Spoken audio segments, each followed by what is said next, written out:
So what time is it? There are days and there are weeks where I don't know what time it is. Over the last couple of months, it's been sometimes very disorienting.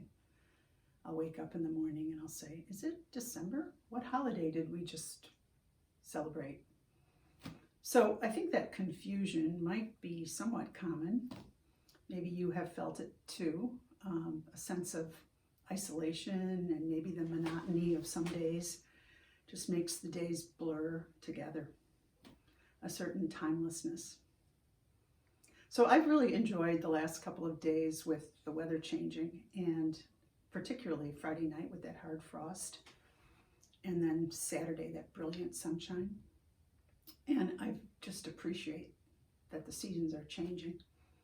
And I particularly like it in my yard. We have a ginkgo tree, and all summer long the ginkgo tree is green and very perky. And then after the frost, those leaves just start to get droopy. And I expect in the next couple of days they will all drop, all the leaves will drop, usually in one day. And the tree goes dormant. I was thinking about dormancy for humans. Wouldn't it be wonderful if we could take a couple of months and just go quiet and come out again in the springtime and see what life has brought us? But that's not what's going to happen. I was thinking about Psalm 90 as I was preparing for today. Psalm 90 is about time, and it's about God's sense of time. And I'd like to read a couple of verses from a hymn about Psalm 90, set in Psalm 90. It goes like this. You're probably familiar with it. O God, our help in ages past, our hope for years to come, our shelter from the stormy blast, and our eternal home. And then the last verse.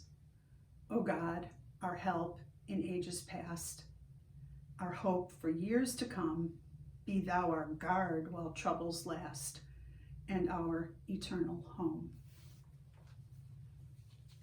I'd like to pray using the words of a pastor and author, Kooyman, and it's a